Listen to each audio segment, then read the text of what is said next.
शुद्ध प्रेम सब करना जानते हैं, लेकिन निस्वार्थ प्रेम किसे कहते हैं, वो ठाकुर जी का वो शक्ति स्वरूप ही सबको बता सकता है। ब्रह्मा जी की प्रार्थना हुई ठाकुर जी से।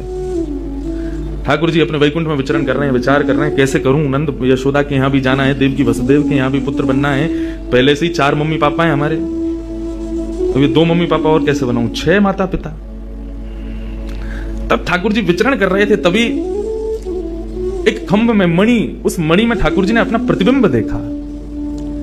ठाकुर जी अपना प्रतिबिंब नहीं देखते, क्यों? बहुत कम देखते हैं। जब श्रृंगार आरती होती लाल जी की तभी इनको प्रतिबिंब दिखाते हैं, और उस प्रतिबिंब में भी इतने इतराते हैं महाराज, उसमें भी स्वयं को देख करके खुश हो जाते हैं, वाह मैं कितना प्यारा लग रहा हूं। अपना प्रतिबिंब ठाकुर जी इसलिए नहीं देखते क्योंकि स्वयं ठाकुर जी मोहित हो जाते हैं खुद ही पर। जैसे ही ठाकुर जी ने स्वयं का प्रतिबिंब देखा, प्रतिबिंब देख के आगे बढ़े, लेकिन ठाकुर जी मन में विचार करने लगे, मुझे सबके स्वभाव प्रिय हैं, लेकिन अपना यदि देखूं तो अपना प्रतिबिंब बहुत प्रिय है। जब स्वयं को देखता हूं प्रतिबिंब में तो ऐसा लगता है कि मानो जो सबको मोहित कर रहा है वो स्वयं को जब देखे तो खुद भी मोहित हो रहा है, क्योंकि प्रतिबिंब कभी झूठ नहीं बोलता। प्रतिबिंब का ये स्वभाव है, आप जैसे हो वैसा आपको दिखाता है। ठाकुर जी ने जब प्रतिबिंब देखा, अपने उस प्रतिबिंब स्वरूप को ठाकुर जी ने स्थिर कर दिया, और स्थिर करके अब तो ठाकुर जी लाए महाराज लक्ष्मी जी की पूरी पेटिका लेकर के आए श्रृंगार की, और अपने प्रतिबिंब स्वरूप को ही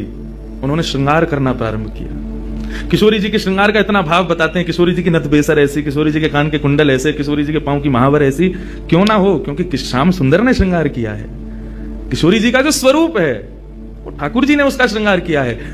नारायण बैठे महाराज सिंहासन लगा करके अपने प्रतिबिंब का ही श्रृंगार कर रहे हैं। मोर पीछ हटाया, मुकुट उतार के दूर रखा, घुंघराले केशों को खोल दिया, नेत्रों में सुंदर सुंदर छोटा छोटा काजल लगा।